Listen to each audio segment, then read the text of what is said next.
Hi, everyone. Pastor Don Smith here. Welcome to the Talk About It podcast, where we take relevant topics with a biblical point of view and we talk about it. You know you want to, and so do I. Let's talk about it. Well, welcome back to the Talk About It podcast. I'm Don Smith. I am your host for this podcast, and I am so glad that you all are here. Here we are, episode 8 in season 8, and we have had a great season, a great topic. I'm so honored to get your feedback on this particular topic where we've been talking about sexual purity, especially, everybody say especially last week's episode. Now, listen, if you're new here and you've just now joined us, you found yourself right in the middle of season 8 on the Talk About It podcast, we need you to know this. We're taking a relevant topic with a biblical perspective, and we're talking about it, and we do the topics in season. So season 8 is all about sexual purity, and this is episode 8. But last week in episode 7, we talked about sexual purity in a powerful way. And I know that because of the feedback we got. Now, I focused on singles last week. Sexual purity in the life of a single person.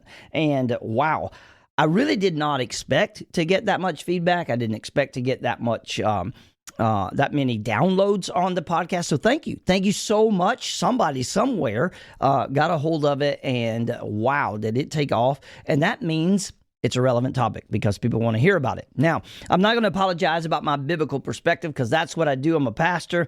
I want to talk about relevant topics from a biblical perspective because we want to have a biblical worldview. We want to see the world around us through the scriptures. We don't want to try and see the scriptures from a worldly perspective. So I realize that some people are going to have to chew on some of the things that I say, but I like it. That's the point of a good conversation, okay, is it should make you think. The problem with the world that we live in today is no one can have a conversation anymore because all they're interested in is being right instead of being in a relationship. And when all you're ever interested in is being right instead of being in a relationship, you will be right all by yourself. Hello, somebody.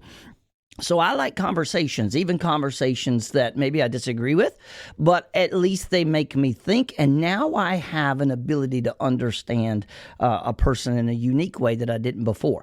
So here on Talk About It, we're doing that, and we're talking about sexual purity.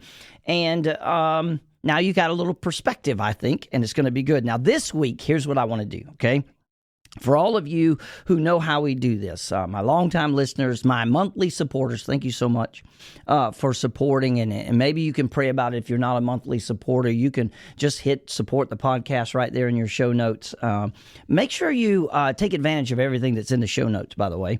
We're going to give you some updated websites and things like that where you can learn a little bit more about Don M. Smith and some of the things that we do in leadership and coaching and all the things. So it's really, really an exciting time to be with you on this podcast. And, you know, some people are like, hey, well, it's kind of like a radio show. We're kind of used to podcasts being like interview styles and those kind of things. And it's like, okay, if that's the way you like it, that's the way it is.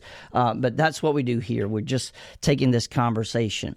So with that, this week, I want to give some guidelines for couples and for parents. Oh my. Now, last week we focused on singles. If you haven't listened to it, please do it, okay? Listen to it because it's going to give you some perspective about how I'm going to talk about this week, because I want to talk about sexual purity and guidelines for sexual purity inside the life of married people and inside the life of parents, okay?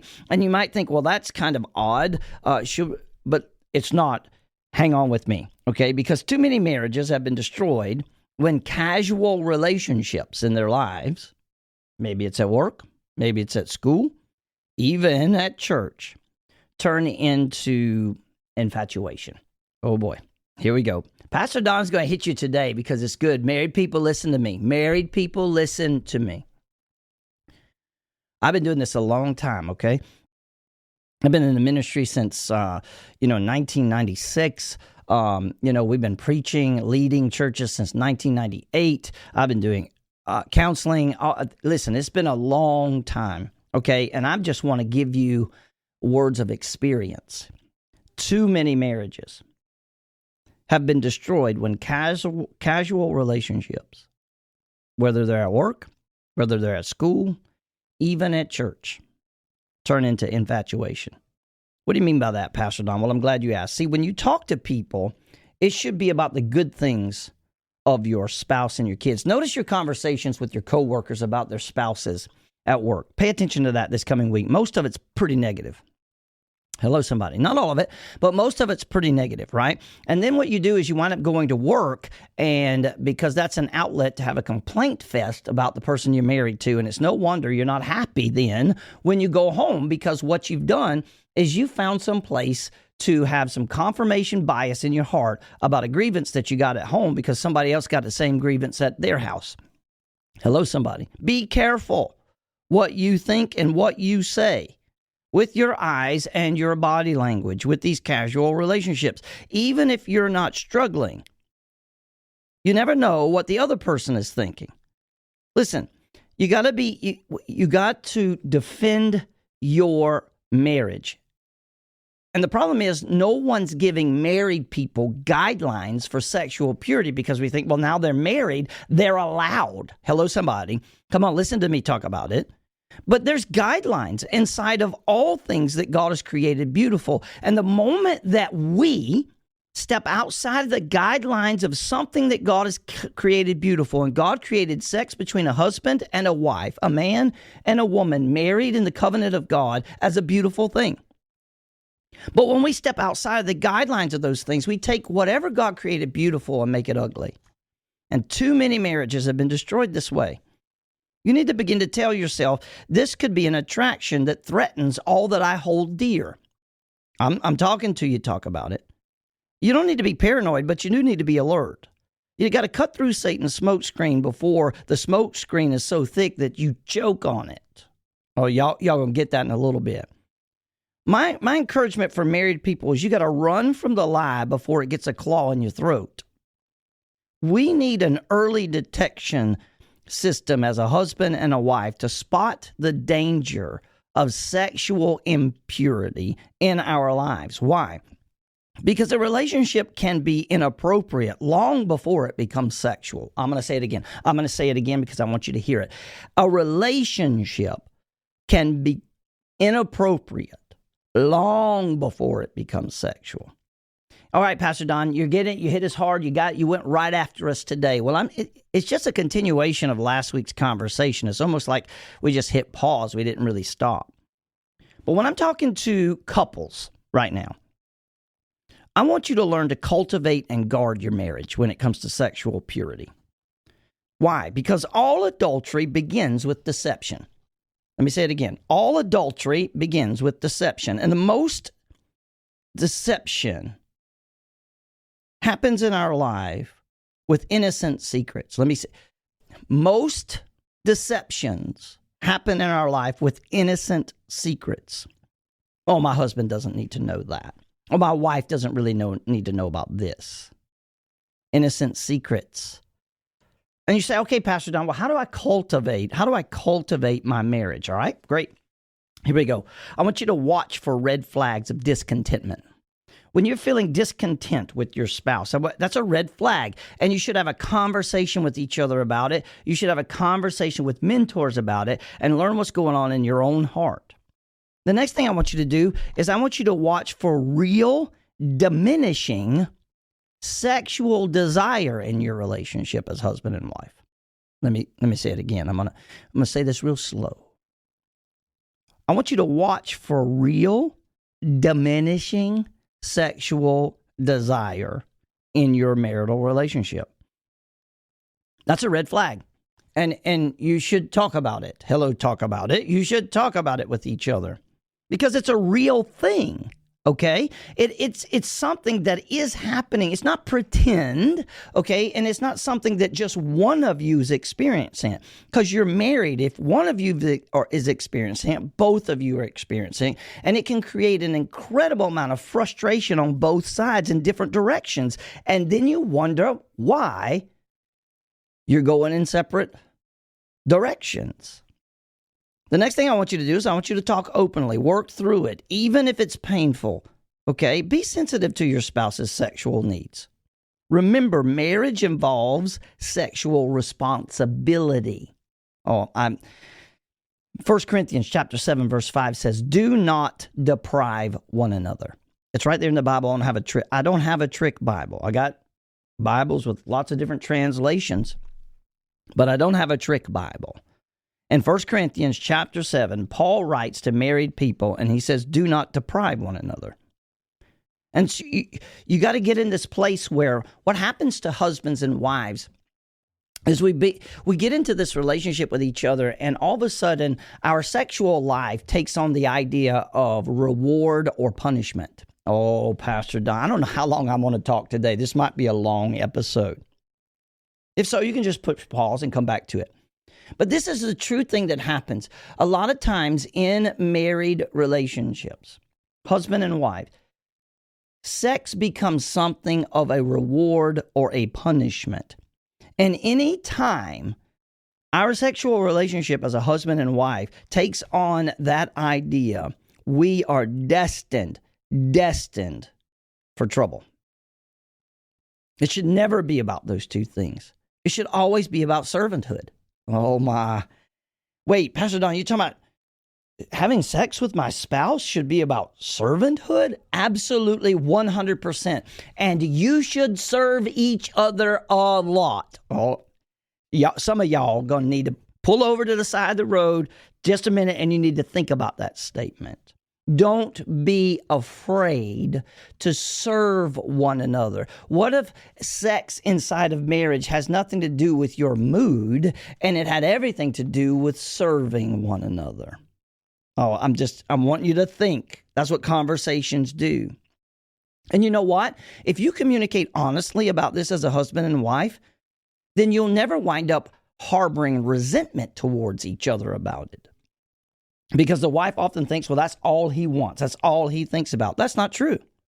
You're his only source of that issue. And so you should rejoice in the fact that he's only coming to you for that particular aspect of marriage. And husbands will complain, well, she never wants to have sex. Well, that's not true. She just wants you to touch her in more ways than physically. Hello, somebody. She wants to be more valuable to you than just that, gentlemen. And so you got to communicate honestly about this thing. And then as a couple, you need to decide how often is often enough for you as a couple. I had a married couple in my office here. We're doing marriage counseling, and obviously this was an issue in their life. Their sexual relationship was pretty much non-existent, and the husband was very frustrated, and the wife, she was just angry about it and that kind of thing. And so the husband wanted me to tell his wife how many times a week or a month that was appropriate for them to have sex. That's not my decision. But the truth is that's a real conversation, because people they don't know. They have their ideas and thoughts, but they don't talk to each other about it. And as a couple, you should decide how often. This is a guideline. You can never trust spontaneity for romance in your marriage. No one ever told you to do that. It's Hollywood's idea, okay? And every bit of Hollywood's idea is about impurity when it comes to sexuality. Never trust spontaneity for romance. In other words, date your spouse. Schedule it. Schedule it. Schedule it. There's nothing unromantic about scheduling time with each other. Be fiercely loyal to your spouse. Be fiercely loyal. Don't share marriage problems with someone of the opposite sex. Never go to work. Never go to an event. Never go anywhere, anytime, and share your marriage struggles with someone that's the opposite sex of you. Never, ever, ever, ever do that. That's what that moment that I began with. Too many marriages have been destroyed by casual relationships at work, because what happens is all of a sudden you say, well, you hear this statement back to you after you have shared your marriage. Well, that person's going to say, well, if I was married to you, I would never treat you that way. Hello, somebody. That's called water cooler conversation, and you shouldn't have it as married people. I'm just blessing you. You need to pray for each other as a spouse. Pray for your spouse. Not just, okay, I'm praying. No, spend some time together in prayer for each other. And you know what? One other thing you need to do. Listen, I'm getting older, right? I'm in my mid-50s now, and those type of things. And you know what? Life takes advantage of us, and life happens to us. And the older we get, our bodies start adjusting to being, in the old age area of life. And so you need to take care of your body physically.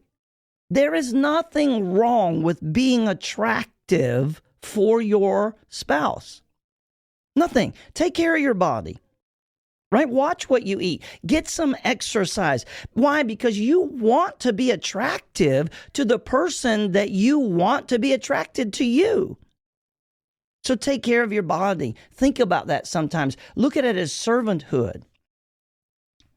And you know what? I'm going to just say this. Be modest in public. Be modest in public. And be sexy with your spouse in private. Oh, I said it. You probably never heard that statement from a pastor. Be modest in public, but be sexy with your spouse in private. Never the opposite way around. Never the opposite way around. See, what you got to do, guys, listen to me talk about it, is you got to work hard to bring your spouse into your world. Yeah, you should talk about work. Yes, you should talk about struggles. Yes, you should talk about disappointments. And yes, you should listen to one another. Don't live separate lives. That's the first step to an affair with someone who understands your world. Oh my. That's the first step towards an affair. Why? Because now here's someone who understands my world. Why? All you did was talk to them about your work, your struggles, and your disappointments, and they listened. Imagine if we did that for each other inside of our marriages. And you know why I say this to us, talk about it? Because Christian marriages face the same heartache. Christian marriages face the same struggles. Christian marriages face the same frustrations as other marriages. But we have a supernatural resource to deal with it that they don't. Our marriages can become plagued with resentment. They can be plagued with boredom. They can be plagued with hurt. And Satan wants to use all of that to add excitement in your life about a new person, in parentheses. And the answer is never a new person. The answer is always a fresh appreciation for the old person. You can have the marriage you want with the person you are married to. You just can't be married like you were yesterday, especially when it comes to sex. Hello, somebody. Come on, talk about it. You know Pastor Don's helping you today. You know it. You need to rekindle an attraction to your mate. Maybe you're in that area of life where it's not that you don't love your mate, but you just kind of lost being attracted to them. It's a real conversation. And if that's happened to you, you need to be the one who rekindles your attraction to your mate. If you prayed for a month that God would make your spouse the most attractive person in the world to you, I guarantee you they won't change, but you will. Oh boy. You know what else you need to do? You need to starve your eyes for only your spouse. Starve your eyes for only your spouse. You know what? We live in a world where not only is pornography absolutely free, it is absolutely unavoidable. And so I'm always constantly, when I work with young men and other men about their pornography addiction, here's one of my first statements right away. I can't help what I see, but I can help what I look at. There's a big difference. And so you got to starve your eyes only for your spouse. When your sex drive is activated, lock it on your spouse. And you can cultivate your appetites. 100% you can. Why? Because what we focus on shapes our desires. Oh, Pastor Don's helping you. What we focus on always shapes our desires. By denying bad appetites and meditating on the right things, talk about it, including being captivated by your spouse's love. I think it's actually in Proverbs. Is it Proverbs chapter 5? I got my Bible right here. Let me just flip over there real quick. Proverbs chapter 5. Did you know Proverbs teaches us? It does. That you can be captivated by your spouse. It's Proverbs chapter 5. It starts at verse 18. Let your wife be a fountain of blessing for you. Rejoice in the wife of your youth. She's a loving deer, a gracious doe. Let her breasts satisfy you always. May you always be captivated by her love. Wow. You can train yourself, husband and wife, to desire what is right.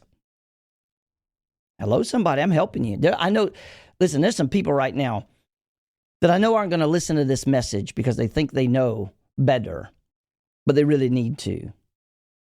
What happens in our lives is we stop treasuring what is right. And sexual impurity always invades the scene when we do that. What we need to do is always treasure what is right. Your spouse's qualities aren't the result of airbrushing.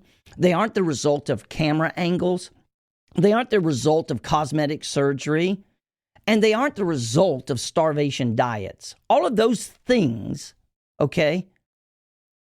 All of those things are outward exterior issues. Okay? You got to limit your eyes to your mate. Your spouse is never going to look like those airbrushed pictures in those magazines. Sometimes marriage problems need outside help.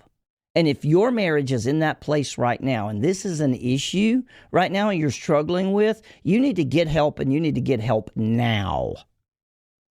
Sometimes marriage problems need outside help in this issue, and that's why I'm unafraid to talk about it on my podcast. Other pastors might be afraid to talk about it. I'll talk about it on the pulpit on a Sunday morning. Just show up at my church during a marriage sermon series and see if I don't. Sometimes marriage problems need outside help. And if your marriage has a problem with sexual impurity, or you just don't understand the guidelines of the sexual relationship inside of marriage, you need to get help, and you need to get help now. And there are plenty of church resources that can help you walk in preventative maintenance. Just this morning, I was talking to a young couple at our church. They've been married less than 5 years. You know what they're doing in a couple of weeks? They came to me. One of them's on staff and said, Pastor Don, we want to go to a marriage weekend together. Can I have time off? I was like, yes. Yes, you can go. Because that's what I want people to do, is do preventative maintenance. Please take advantage of every opportunity you can, right? Save financially and go to marriage enrichment weekend. It's very, very important. Now listen to me talk about it, and this is what I want us to do because it's so, so important here, okay? I want you to be honest with your spouse. Ask yourself this question. If my spouse confesses a weakness, do I instantly feel sorry for myself and get defensive? Oh, wow. See, honest conversations can be tough because instantly we get defensive. And if you do, it's no wonder your spouse isn't honest with you. If you would create an atmosphere where your spouse can be honest with accountability, your relationship would be so much deeper. Why? Because lust thrives in secret. Nothing diffuses it like exposure.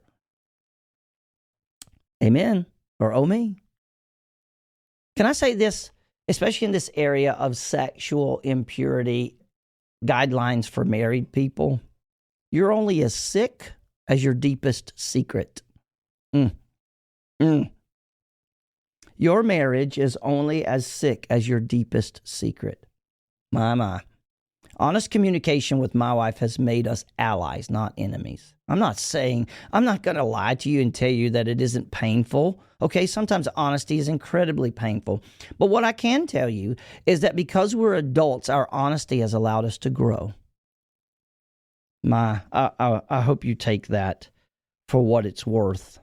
Okay? I really do. James chapter 5. Verse 16, confess your sins to each other and pray for each other so that you may be healed. An earnest prayer of a righteous person has great power and produces wonderful results. Oh my. Your spouse might be unaware of your sin. That doesn't mean they're unaffected. Oh, wow. So good today. Talk about it. Your spouse might be unaware of your sin, but that doesn't mean they are unaffected. If you don't confess it, you cheat them twice. First, in the sin itself, and second, by not allowing them to forgive you of it and walk with you through it. What can you do for your spouse? Well, you can be grateful, not naive. Too many spouses are ignorant of their spouse's battles. Too many husbands are ignorant of their wife's battles. Too many wives are ignorant of their husband's battles. Don't act superior when your spouse struggles in an area that you don't. No, they need you to be a friend and an ally, not an enemy and an adversary. Oh my.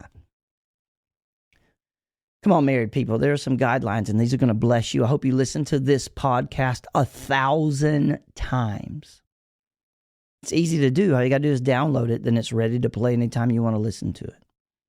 You know what? And while I'm on this today, we got a minute or two. I'm just going to take it.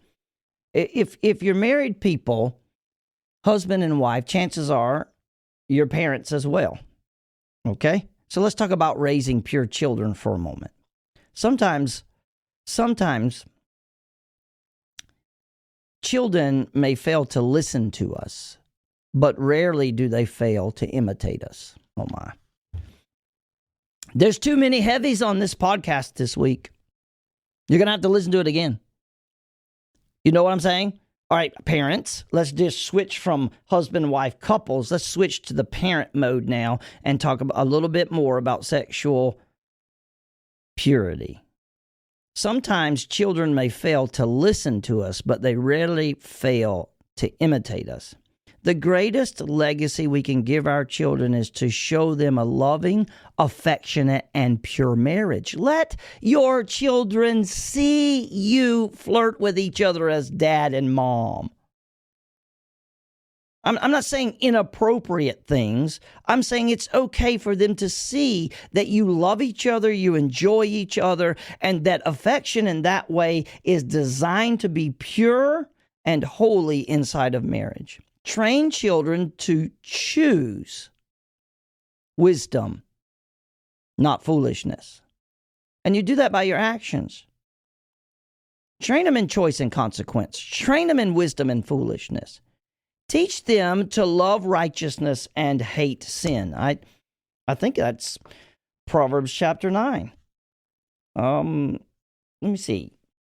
Verse 7, anyone who rebukes a mocker will get an insult in return. Anyone who corrects the wicked will get hurt. So don't bother correcting mockers. They'll only hate you, but correct the wise and they will love you. Instruct the wise and they will be even wiser. Teach the righteous and they will learn even more. Wow. Teach them self-control. Teach them to love righteousness and to hate sin. Teach them self-control, the ability to say no in other areas. And that will flow over into their idea and their thought process about in their own life about sexual purity because they've had an example. Sometimes they fail to listen to us, but they never fail to imitate us. Parents should have a gracious but firm control of their kids' relationships and their media habits. Remember what I said? Not only is pornography free in the society that we live in today, it's absolutely unavoidable. And if you can't avoid it, neither can your children. Hello, somebody. And so we got to protect our children from these things. You should have a firm grip on your children's media habits. I'm going to leave that for a whole nother podcast. We might need a whole season on that one alone. But I want to encourage you to protect your children. Men, help your wives and your daughters understand why clothing is important. Ladies, please, when we say a piece of clothing is inappropriate, we aren't being men. We just know what we're talking about. Hello, somebody. And you know what? I'm going to close with this. Your child's sex education is very important. Every child receives sex education. The only questions are when, where, and from whom. Parents, you should be your children's ultimate sex educator. If you don't know all the facts, don't be embarrassed. Find them out from the right sources. Talk about sex, not just biology, but in the context of value. Oh, let me say it again. We should talk to our children about sex, not just biologically, but in the context of value, responsibility, and in the context of marriage. Know your child, what they are ready for and what they are not ready for. You should know. Answer all their questions honestly in an age-appropriate way. Tell your kids as much as they need to know now, not less, not more. Tell your kids as much as they need to know now. Not less, not more. Hello, somebody. Because this shouldn't be a one-and-done conversation. Don't put it off. Your child's welfare is at stake. Don't have your first talk about sex with your 15-year-old pregnant daughter. Wow. And you know what I think we should do as parents, as adults? Be positive. Talk about the goodness of sex inside of marriage. Don't be ashamed to talk about what God wasn't ashamed to create. Don't be ashamed to talk about what God wasn't ashamed to create. If someone else is teaching your children about sex, it's your job to find out what is being said. Teach and model modesty in your home. Where else are your children going to learn it? Come on, talk about it. Okay, all right. The podcast has been a little long today, and I knew that it might be because, wow, what a great conversation. But it cannot be avoided. It cannot be avoided. Talk about it. Talk about it. What a great, great second part to this idea of guidelines and sexual purity. Last week, we talked about singles.